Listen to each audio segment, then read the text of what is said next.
At our family meeting, when my son Jason and his wife Brittany demanded half my pension, I set a notarized envelope between the ketchup bottle and the Costco rotisserie chicken and said, "You won't be getting a dime, and you have 30 days to move out of my basement."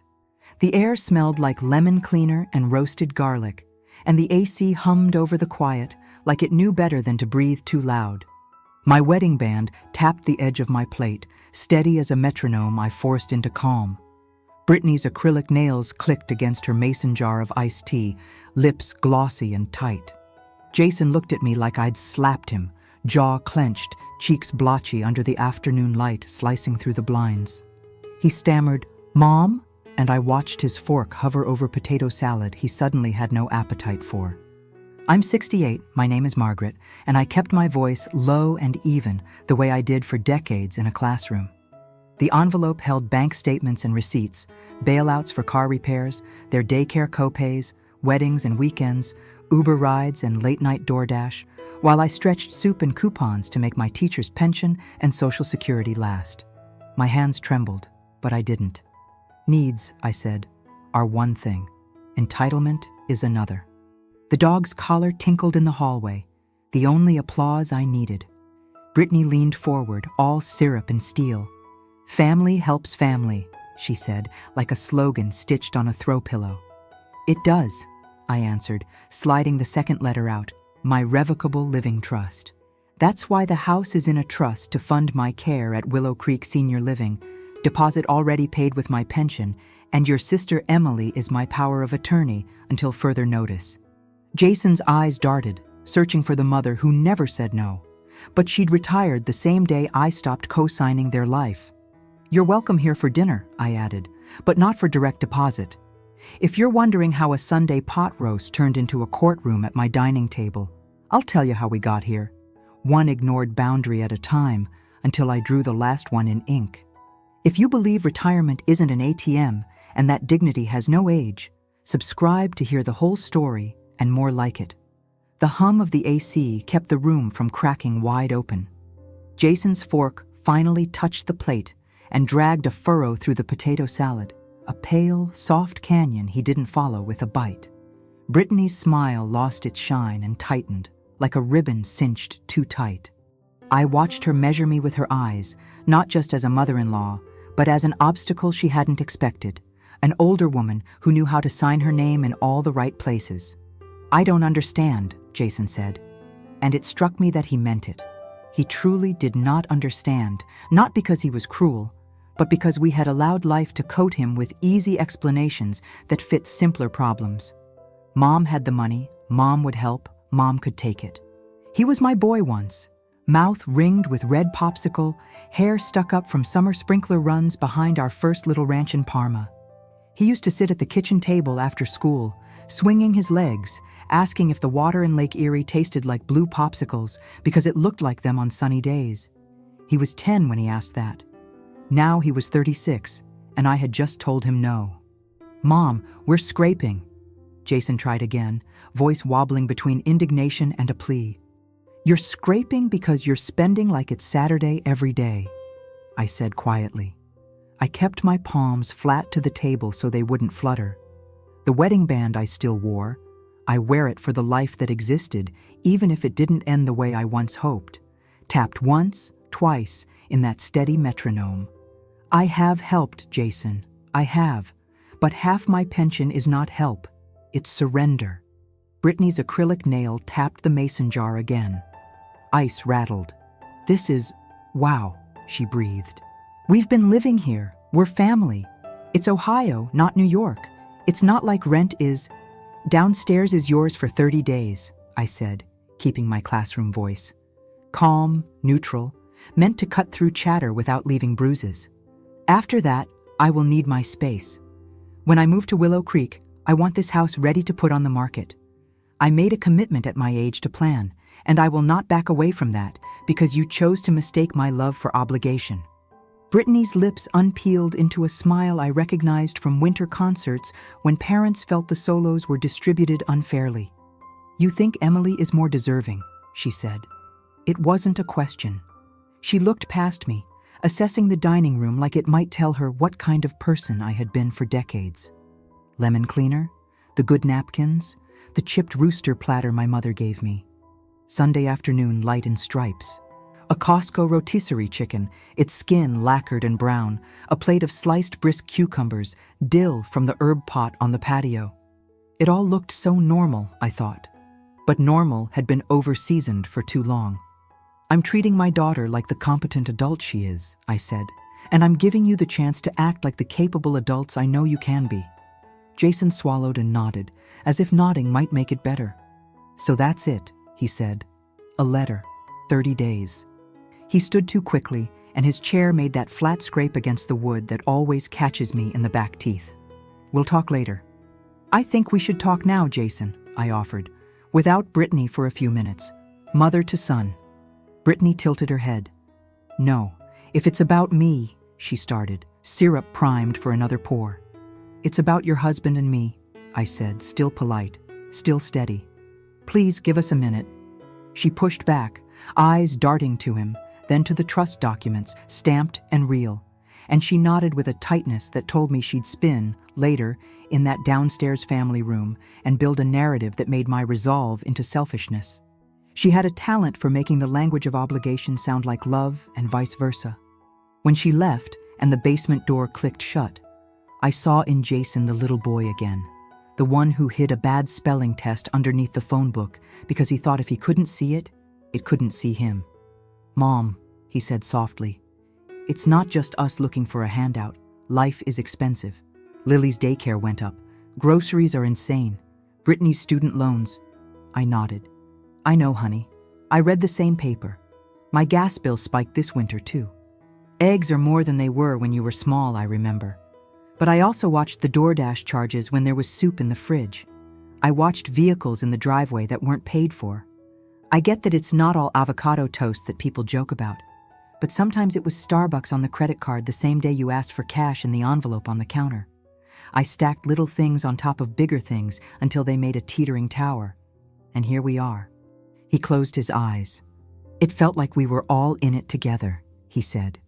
We are, I said. Being in it together doesn't mean I go under to keep you afloat. The dog let out a small yawn in the hallway, nails tapping once against the laminate. I looked at the clock and saw it was only 3:20. The afternoon stretched ahead of us, and I could already feel how long the rest of this month would be. I thought you had more, he muttered, then opened his eyes, startled at his own honesty. I do, I said softly, if I don't spend it. He sat back down, the bite of potato salad finally taken, chewed and swallowed like he hoped it would push back what I'd said. Brittany's going to say you're being unfair, he admitted. I'm sure, I said. I'm not being fair, I'm being firm. He tilted his head the way he used to when he was little, and I used words he was still learning. I reached across the table and put my hand over his. You're my boy, I said. That's forever. But the bank of Mom has closed. It should have closed a long time ago. I taught other people's children how to read a balance sheet in economics for 20 years. I neglected to teach you and your sister early enough that my money was not a river you could wade into whenever you felt overheated. He started to protest. I watched him stop himself, a little victory I tucked away, a reminder he might yet be who I knew he could be. Well, he said, the word flat and heavy, we'll figure it out. I know you will, I said. I'll make a pot of chili for dinner. You're welcome to join us upstairs. Emily will be by at 5.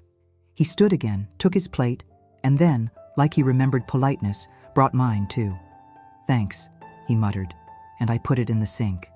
After he disappeared back down the basement steps, the house seemed to recenter, the air humming with the faithful AC, the dog's collar tinking again as he followed me to the sink. I turned the envelope sideways, the embossed notary stamp pressed into its corner satisfying in its finality. I'd gotten it done at the UPS store across from the Giant Eagle. The clerk's name was Jen, and she was younger than Emily, but we had both chuckled about the plastic plant in the corner that had collected a small colony of dust bunnies.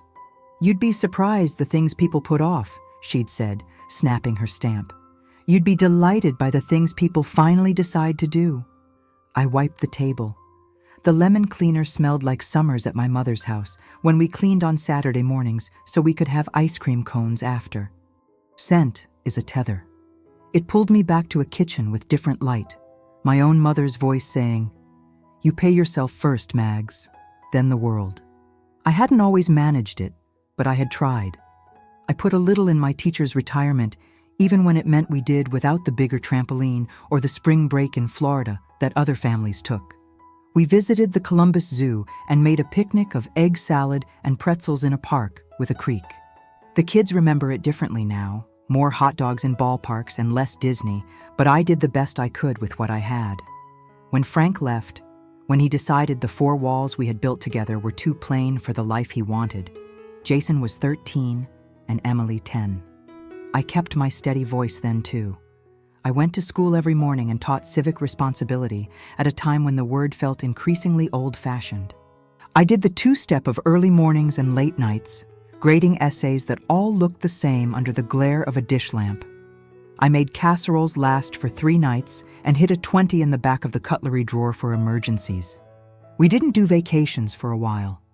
We did Sunday walks along Lake Erie, throwing stale bread to gulls that always looked hungrier than they probably were. The house was modest, but mine.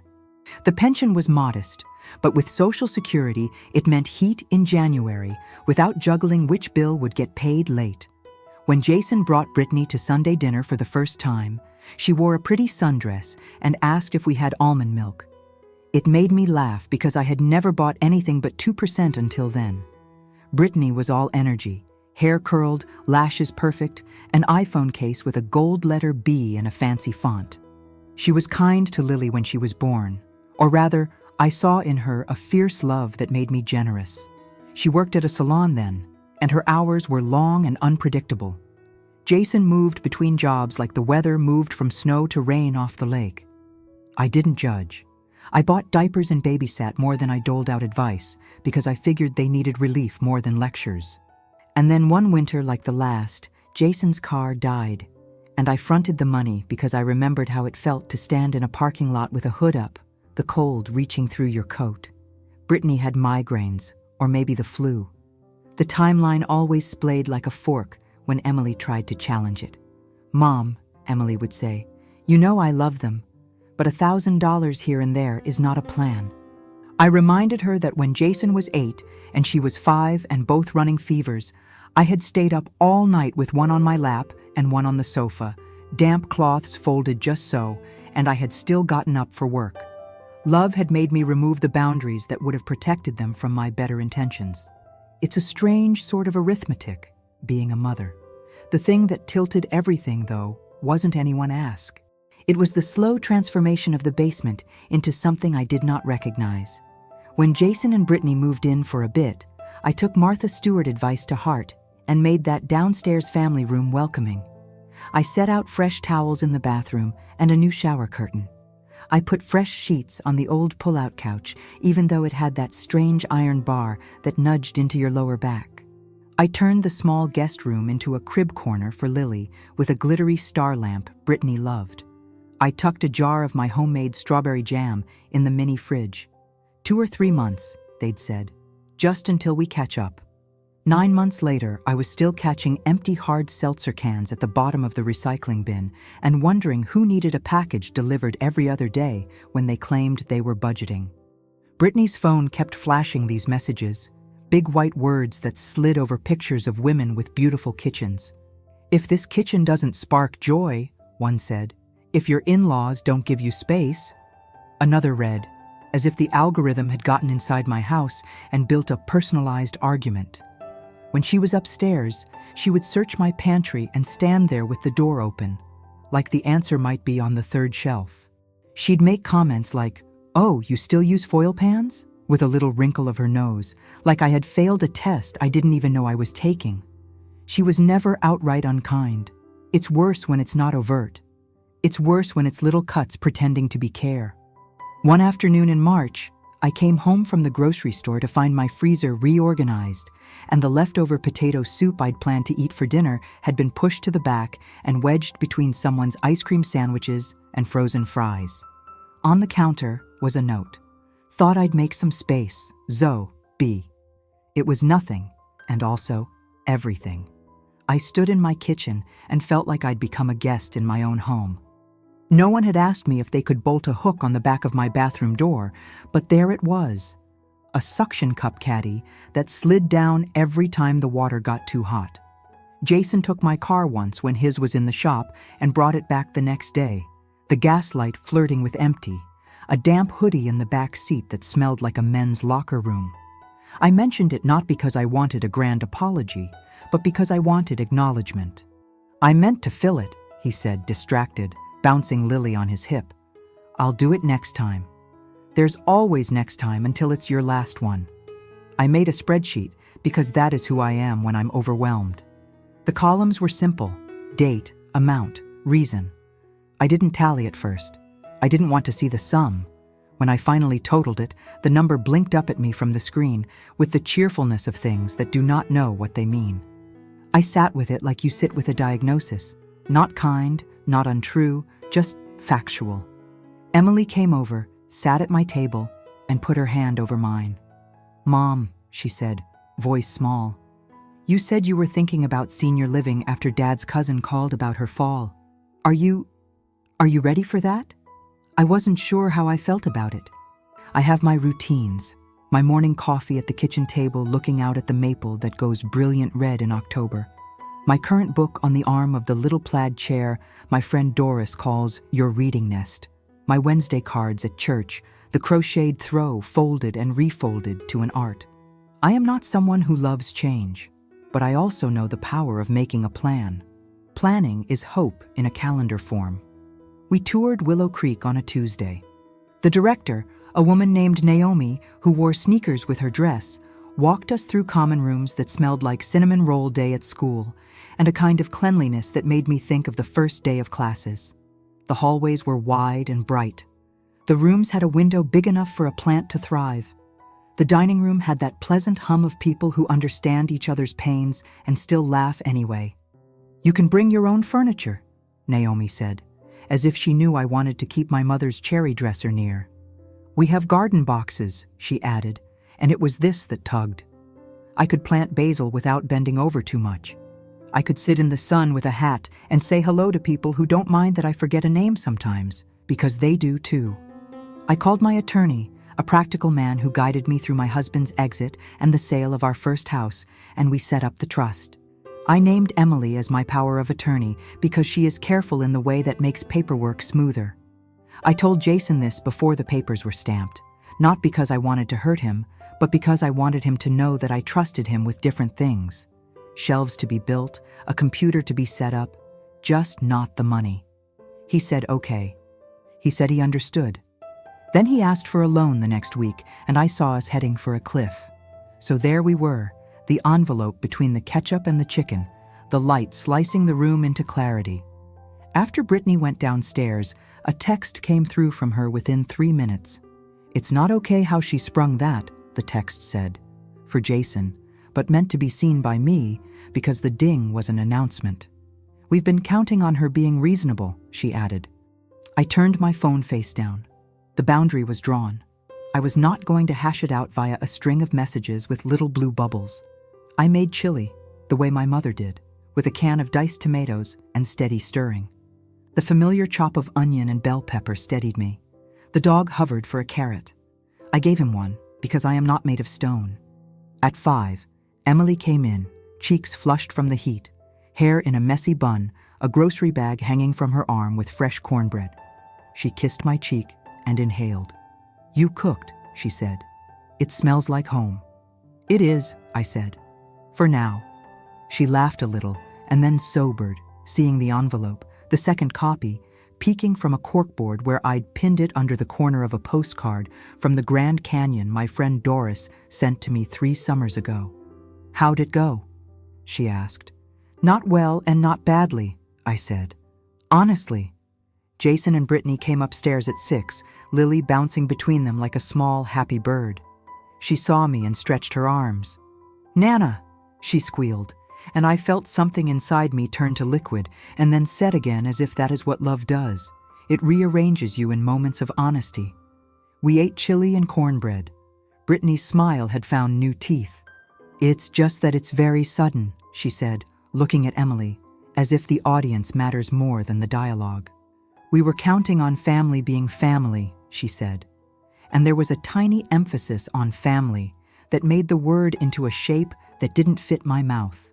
Move-out notices in Ohio are 30 days, Emily said, unruffled, the way she is with her third graders when they test the perimeter of the rules.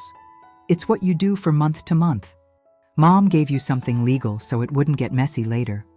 She buttered her cornbread and took a bite as if the topic were simply a weather report. Brittany blinked. Legal, she repeated, letting the words sit heavy. Like we're tenants. You're living in her house, Emily said. That's what it is.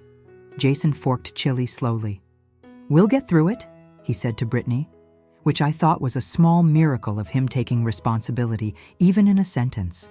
She nodded brightly. It would be later that she would suggest I had been influenced by Emily because people prefer a villain when there are fewer moving parts. After they went back downstairs, after Lily's bath time and a puddle of ducks that squeaked, after the staccato of Brittany's heels on the steps, the house quieted again. I sat with Emily on the couch, the throw tucked over my knees, the dog's head on my foot like a warm stone. Are you scared? Emily asked. Yes, I said. And firm. She let out a breath. They might push, she said. Brittany may say you're not fully in your right mind. She may suggest, you know how she is when she wants to steer something. I thought of the hook in my bathroom, the note on the counter, the reorganized freezer. She was creative when she wanted something. I am sharp where I need to be, I said, a touch of humor I hoped would lift what was heavy. The attorney asked me the day of the notarizing where I was and who I was. I aced the quiz. We smiled. The dog snored. The neighborhood had that summer thrum, the far-off bark, the car door thunk, the sound of a bicycle's freewheel singing for a second between houses.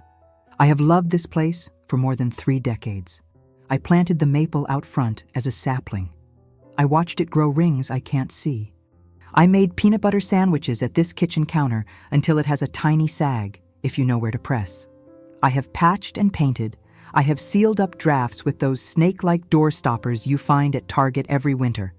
I have shoveled snow and pulled weeds and kept the sidewalk chalk from being ground into paste by the rain. It matters. It mattered enough to build a plan, to honor my own work by not making it a slush fund. The first week after the family meeting, I could feel Brittany making space beneath the surface. She was polite, almost sweet, and I have learned to be suspicious of that tone from her. Questions came like sparrows pecking seeds. Do you need all the bushes by the porch, or would you like me to choose a couple to remove when we fix the front yard? Do you still want that old sewing machine? I saw on Facebook Marketplace they're collectible, but also heavy, a hassle to move. I could arrange pickup for you. Do you want me to start a spreadsheet for Willow Creek sign-up things? That way we can make sure you've got the best spot. They said the rooms by the garden are nice, but fill up fast. She wanted to make it sound like she was helping me wind down, to place herself at the center of my transition. I smiled and thanked her, and tucked my hands into my pockets so she couldn't see me counting to 5. I saw an open tab on her laptop one morning when I went downstairs to get my laundry. The basement machine is still the good one, even if I keep the upstairs for sheets and small loads. Can tenants be evicted in under 30 days? Ohio flashed for just a second before it went to a recipe for overnight oats. I made a note. I put a folder together with my attorney's card again, labeled in my careful teacher handwriting. When you've told children for 33 years that assignments begin the day they are given, not the day they are due, you learn to live that way too. Jason tried to talk to me after a Browns game on TV, their voices rising like they do when they argue. Passion with nowhere to go. He sat on the porch step, me beside him with a mug of tea. I'm embarrassed, he admitted, eyes on the cracked stripe in the driveway we'd always said we'd get to. Brittany doesn't want people to think we got kicked out. You aren't getting kicked out, I said. You are being asked to keep your word about how long you'd be here. He scratched his chin. You know, my boss said ours might pick up next month, he offered. We could do 2 months. I've put down a deposit, I said softly. They're counting on me. I expect you to be out in 30 days. It'll be okay." He nodded and didn't argue. He looked tired. He looked like the boy who ran so hard in the backyard he crashed asleep still sticky with popsicle and grass stains. It's something else I've learned about being a parent to adults. You get the flashbacks alongside the current scene. Always. Every decision is layered with your own memory. I made small decisions that gave me a framework. I boxed Christmas ornaments and labeled them with a piece of blue painter's tape and my neat script. I sorted the white dish towels that had seen better days and cut them into rags for polishing. I called the church and asked about the rummage sale. "Margaret," Pastor Lynn said, the warmth of her Midwestern snip, "will come to you with a van. Found a few people who love to haul good finds. There will be a new grandmother who will hold my old bunt pan and imagine the cakes that will come out of it. I like that." I made a point to see Lily alone. We went to the library for story time, her checks rosy and damp with summer heat. She loves the Loud Librarian dinosaur book, the one where the dinosaur is told to shh and then learns to whisper roar. "Nana," she told me, pressing a finger to her own lips, giggling, and then doing an exaggerated stage whisper. "Roar." We got ice cream afterward, 1 scoop each because we didn't need to make things messy. She chose cotton candy blue, and by the end of it, her mouth looked like a Lake Erie summer day. We sat on a bench, the kind with metal bars that make patterns on your legs. I watched her swing her feet and reach for my hand. I thought about the future I wanted with her in it. Visits where I don't worry I'm subsidizing her parents' craving for brand everything.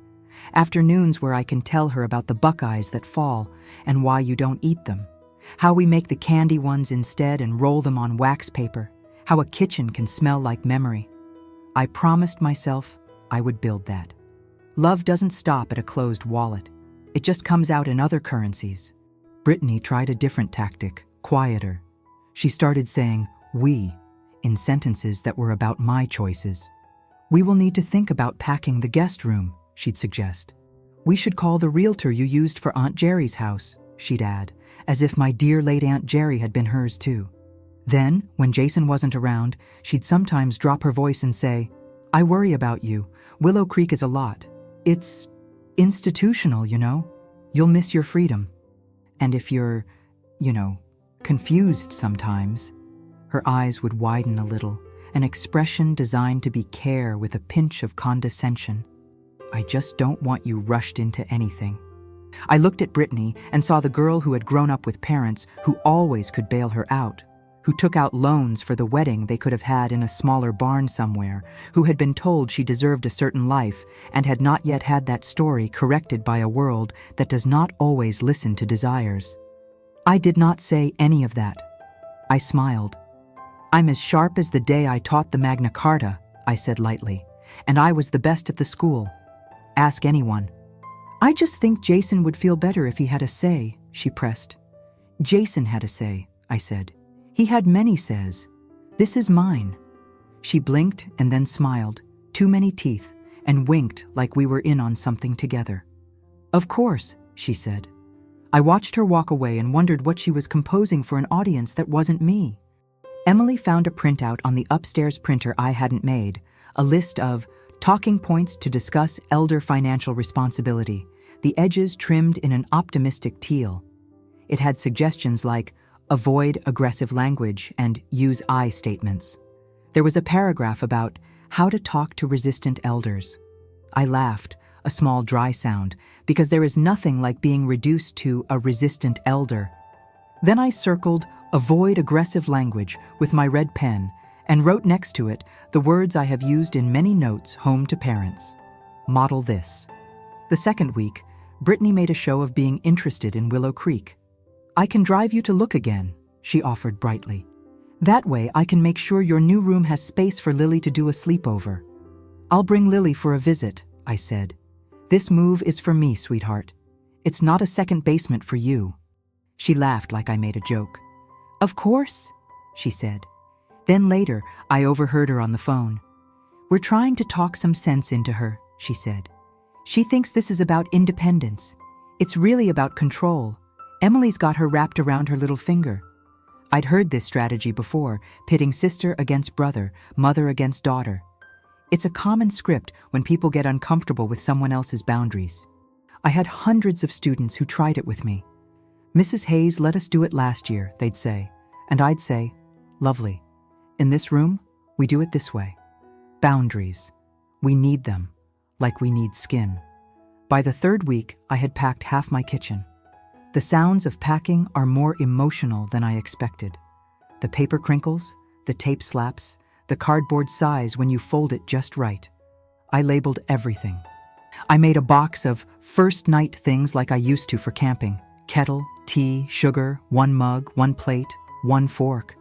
Lily made me a drawing of us holding hands with a giant sun overhead, and a little box in the corner she claimed was a house for Nana's plants. I taped it to a box marked Books, Living Room. I put aside my grandest cookbooks for Willow Creek because I was told they host potlucks where recipes are prized. I'd like to be the one who shows up with cranberry fluff at Thanksgiving and makes everyone nod with appreciation in the curious currency of group dining. Jason was quieter. I think he was working truly, not just spinning his wheels to avoid the house he could not quite call his own. He came home with a toolbox and fixed a cabinet hinge without being asked. He filled my gas tank without telling me. He mowed the lawn without prompting, making neat rows that were satisfying to look at from the kitchen window. I said thank you. I say thank you even when my heart has been bruised. Gratitude doesn't cost much. It just requires you to see what is there, alongside what is missing.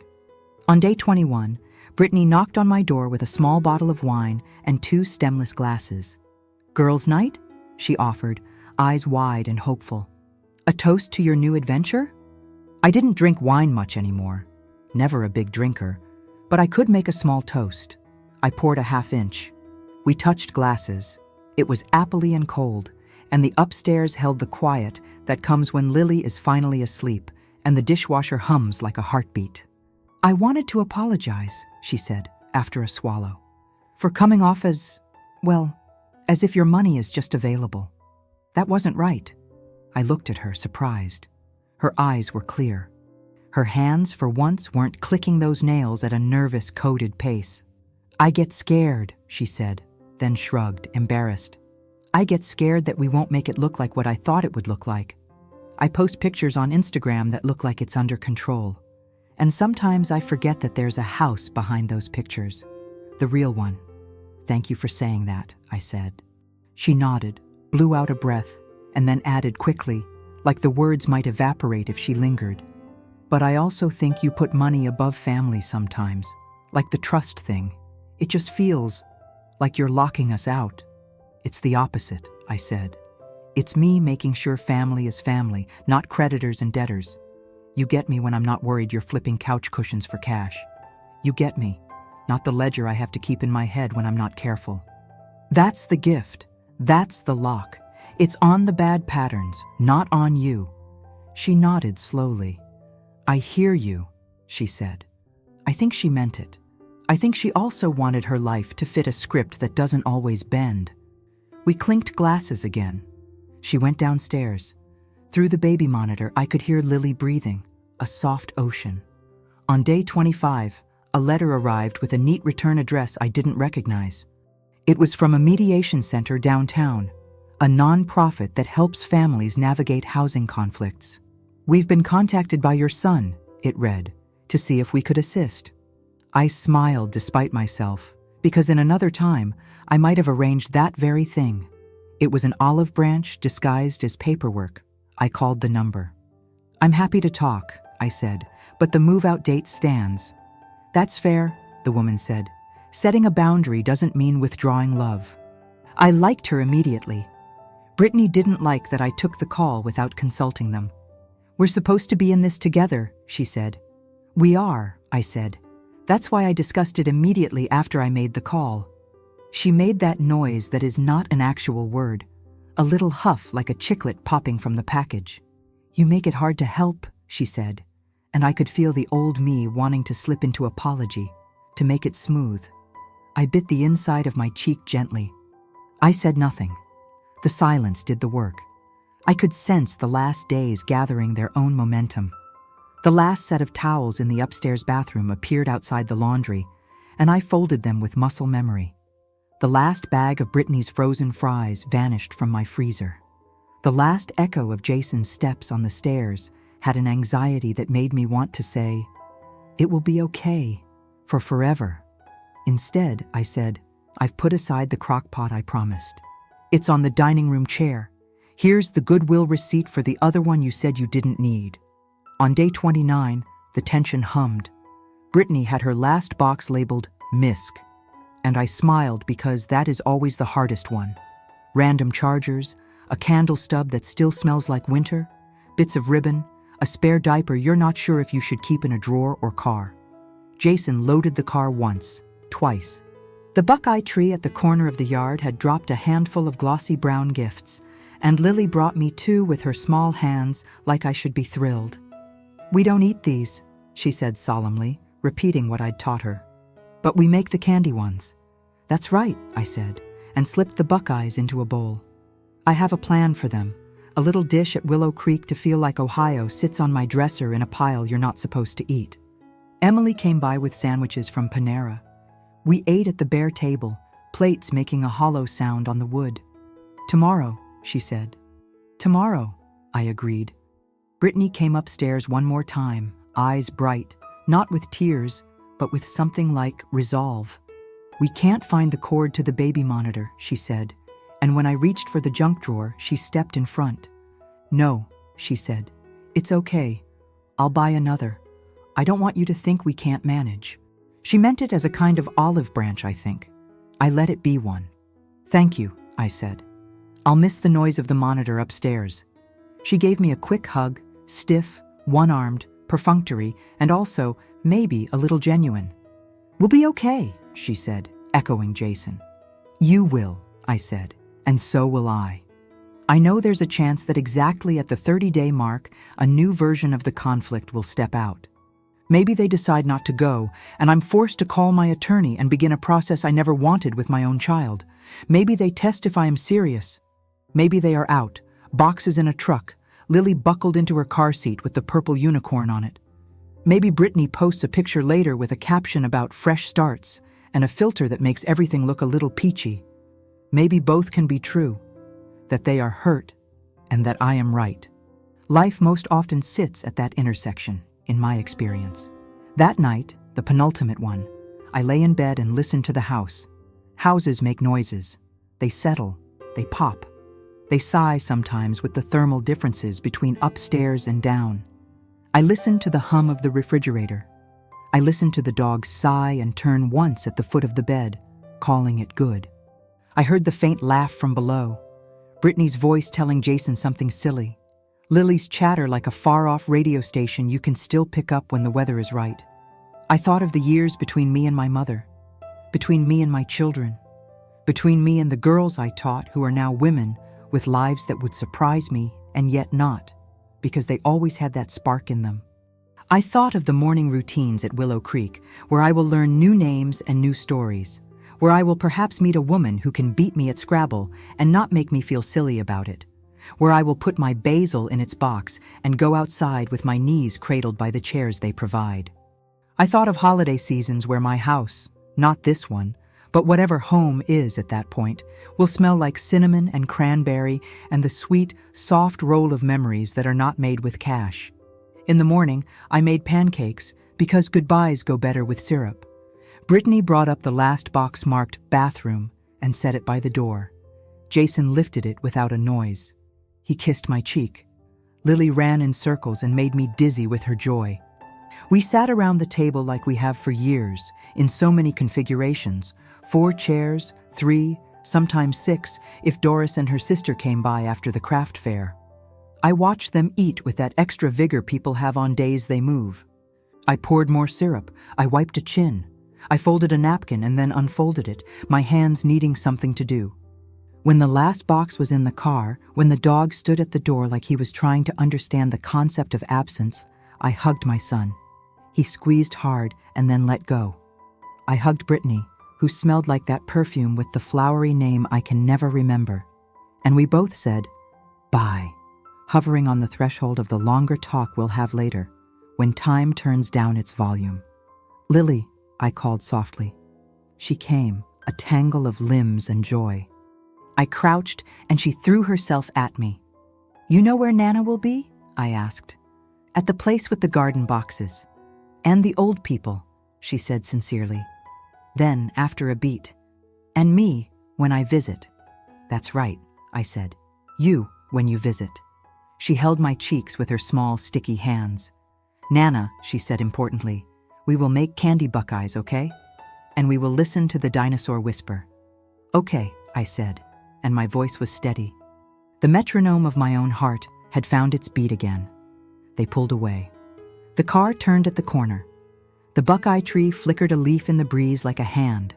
I stood in my kitchen and felt the space breathe differently. The basement was, for the first time in months, exactly what it had been before.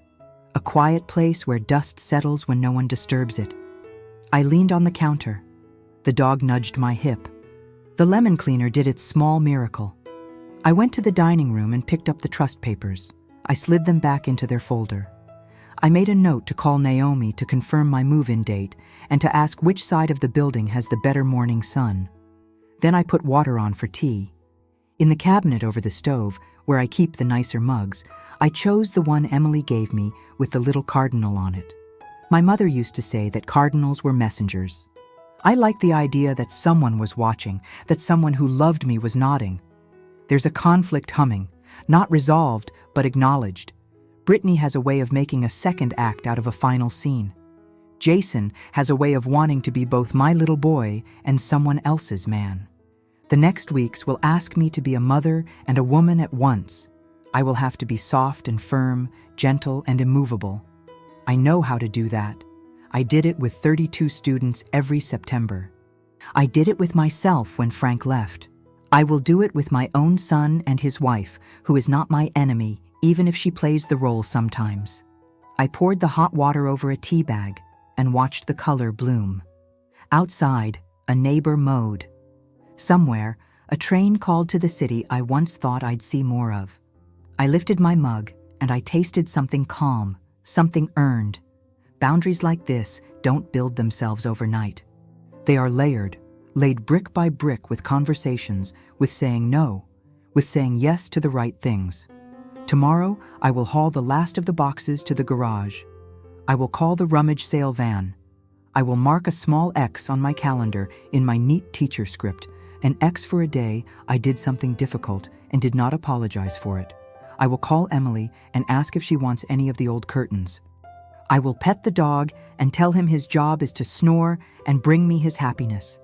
I will tell Lily on FaceTime that the garden boxes are raised just right and that Nana's plants are already imagining the sun. And I will be ready if they call my resolve to the mat again. If Brittany sends another letter, if Jason wilted under someone's opinion says something sharp, I will let it pass through me like wind through leaves and not do damage. The maple out front sways without breaking.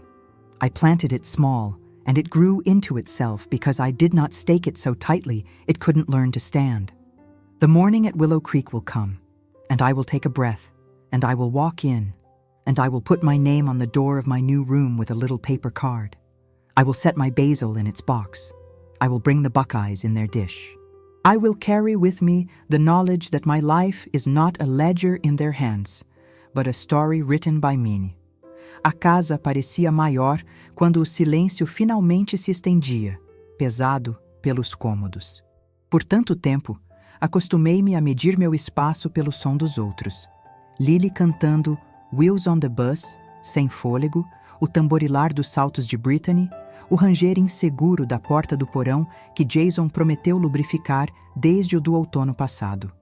Agora, tudo que se ouvia era o respirar lento do cachorro aos meus pés e a brisa do ar-condicionado, esse velho soldado da casa, vigilante contra o calor e bagunças emocionais.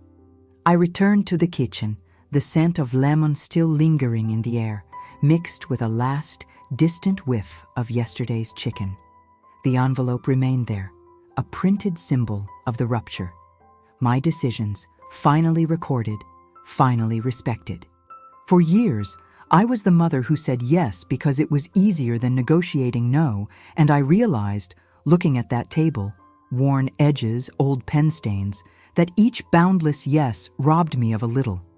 It was like a checking account balance, where every withdrawal, whether unexpected or trivial, was followed by hurried thank yous and a shred of unpaid emotional debt.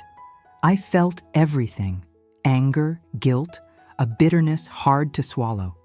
Anger, from the accumulation of small, cutting gestures, Brittany rummaging through pantries, offering false suggestions of help. Can I sell your sewing machine? Rearranging spaces and routines like someone trying to rewrite the memory of someone else's house. Jason, lost between loan requests and promises of, "It'll be better next week," as if the effort of reshaping a dignified life fell solely on my shoulders. I thought back to the past few weeks. The grocery bills I'd continued to pay, even though I'd heard complaints about vegetables being too cheap. The sidelong conversations about the labels on Lily's clothes. Every subtle dismissal of my choices. That's just Grandma. Nobody does it like that these days. Let me handle it, Margaret. I'd been giving up space so that love wouldn't grow any closer, until all that was left for me was the aisle next to the refrigerator and my shift at the sink after everyone else had gone to bed. But it was the night I found Brittany sitting on my couch, laptop open to that How to Convince Resistant Seniors list, that I realized how much I'd diminished myself to make life easier for others. Resistant Senior was there, a cold term, repeated like the password to a club I'd never asked to join. So I picked up my ring, twisted it around my finger, and heard that tick, tick, tick against the rim of the plate. An almost mathematical sound, as if to say, time's up. I've never owned silver or expensive jewelry, but that ring, simple, yellow gold, worn on the side, was my symbol.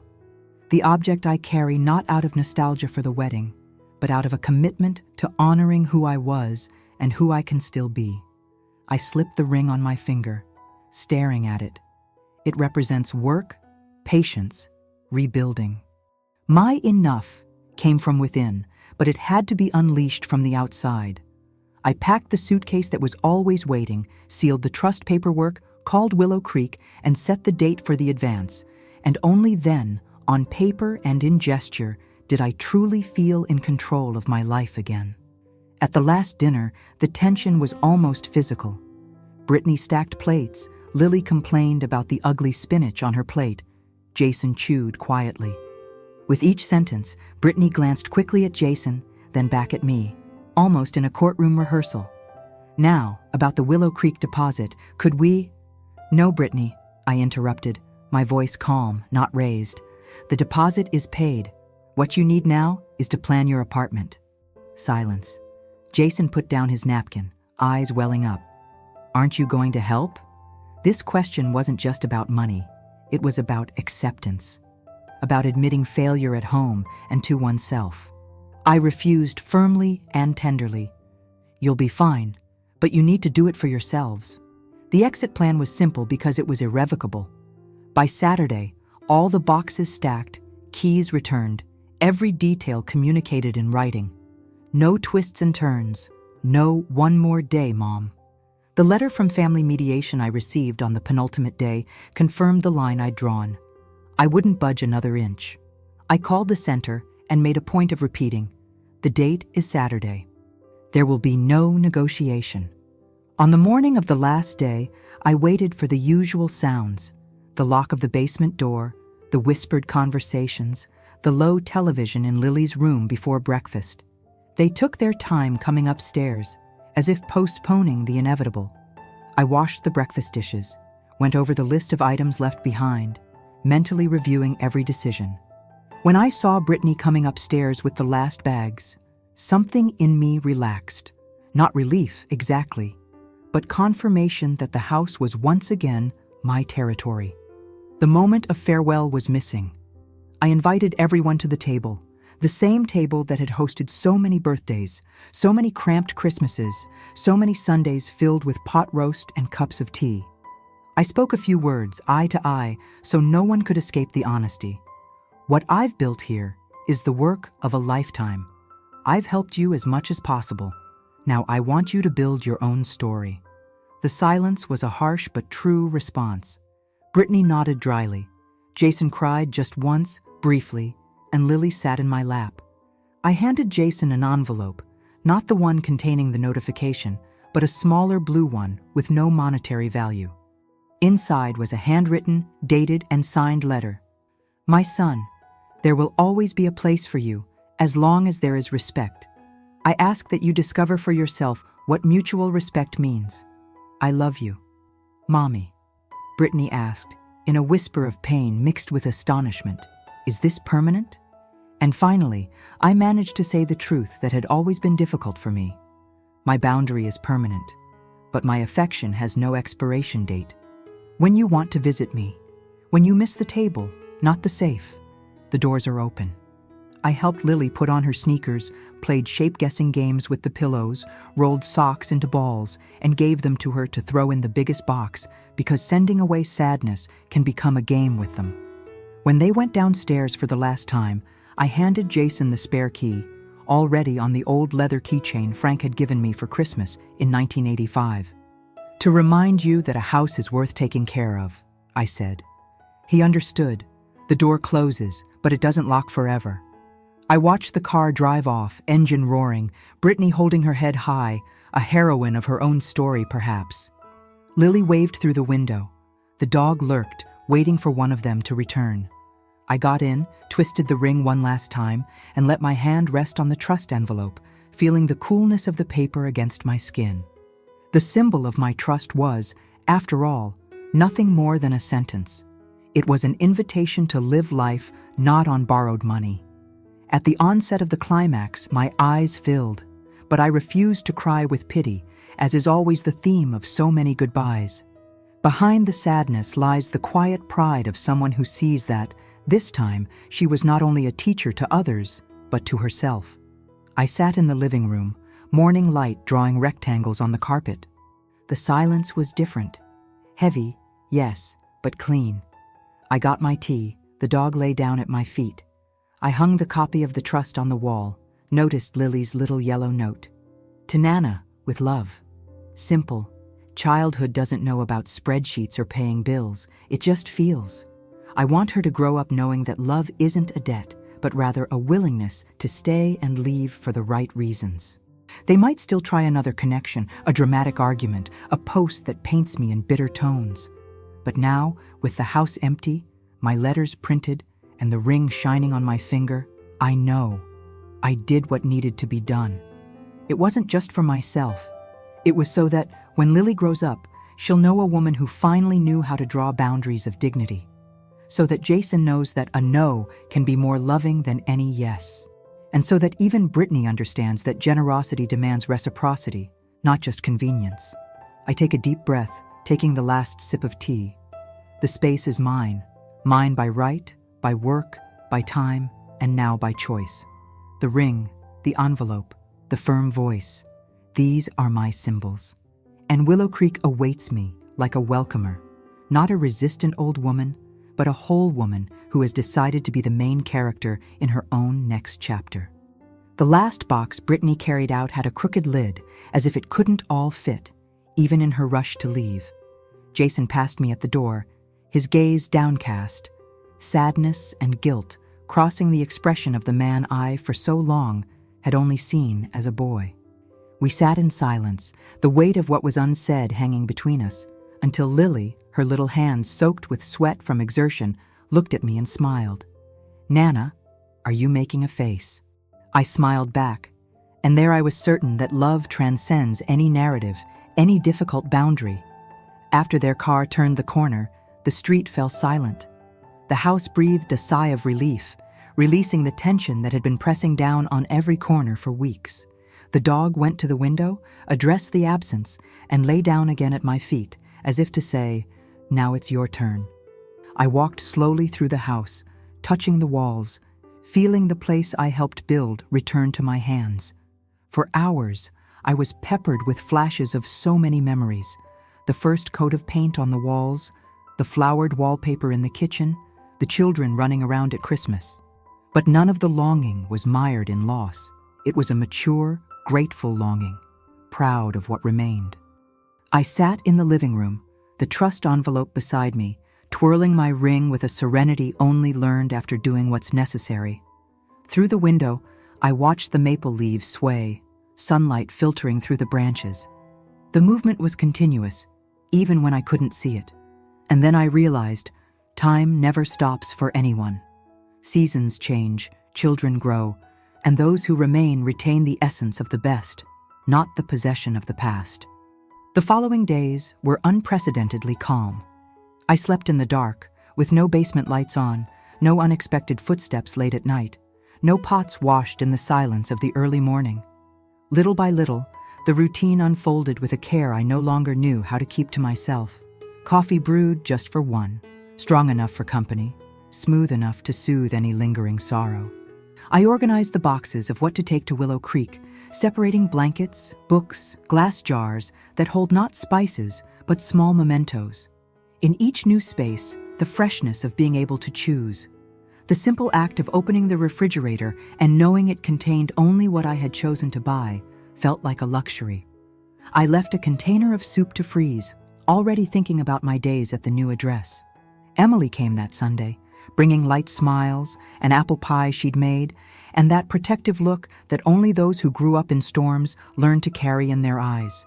She sat with me, listening to me describe every sensation, every thread of longing and freedom. She read my letter to Jason and, with teary eyes, said, "You gave him the greatest gift, the chance to grow." I felt pride mixed with relief, because in that moment I realized I taught my children that love doesn't erode identities, doesn't exact a toll, doesn't force silent thanks. Love, deep down, educates those who are present and frees those who leave. Willow Creek was no fairy tale, but on my first visit, I noticed how the place exuded a quiet dignity, a repose of someone who no longer needs to prove anything. I took with me the box of basil plants, the cookbook inherited from my mother, the blue cup Lily gave me last Christmas, and of course, the trust envelope, carefully tucked away in the top drawer of my nightstand. The symbol of my dignity, the reminder, to myself and to the world, that no one loses by taking charge of their own future.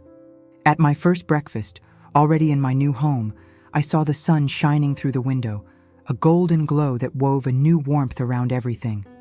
I sat with the other residents, each sharing snippets of memories mixed with plans for the coming weeks.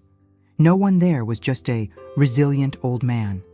We were survivors of times, facing difficult children, missing those who left, the monthly bills, passions that couldn't be contained in time.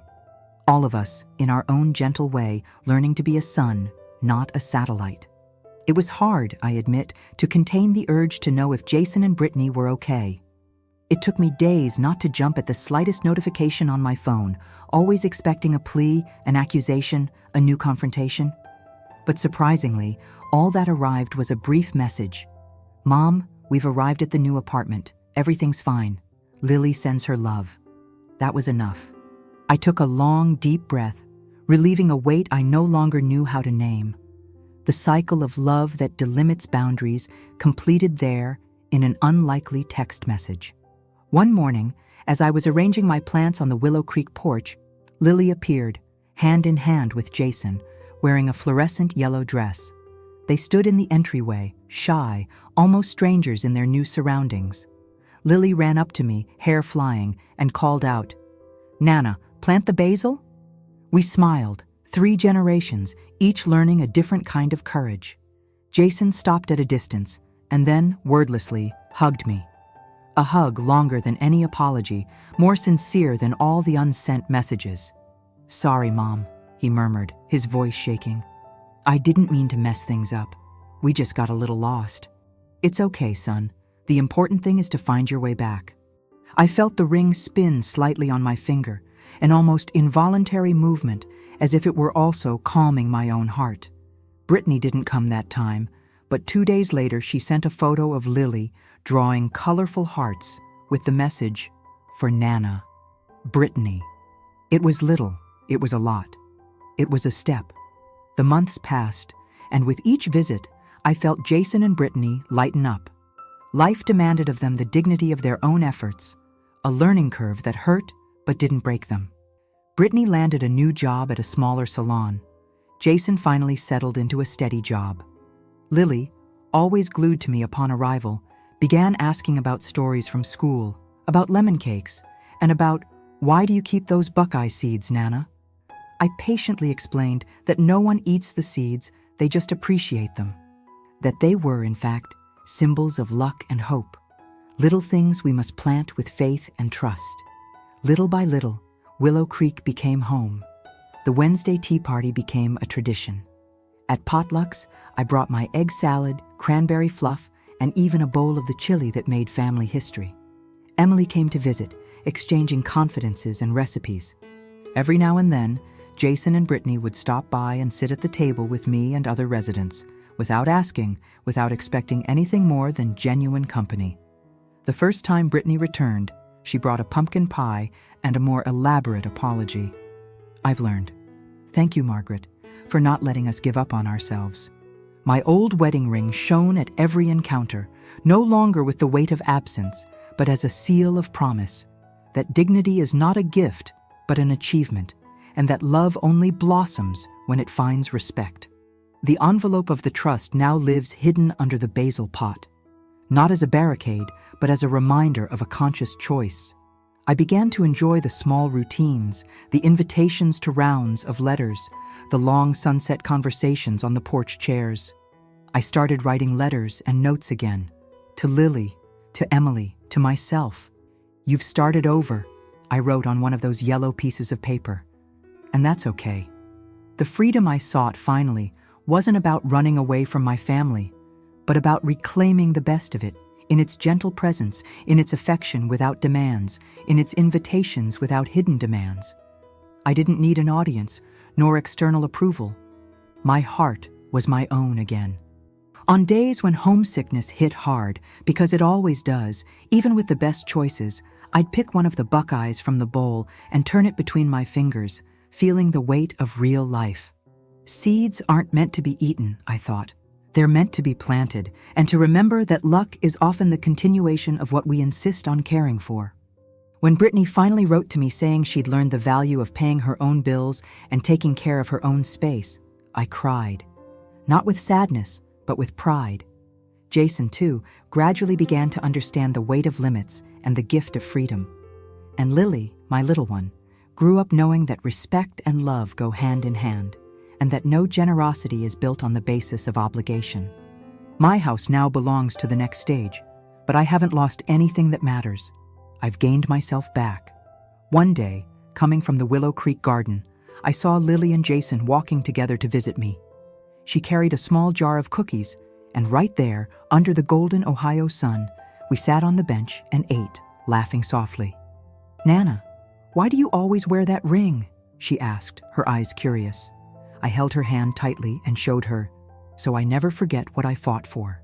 And to remember that sometimes true love is saying no when you want to say yes."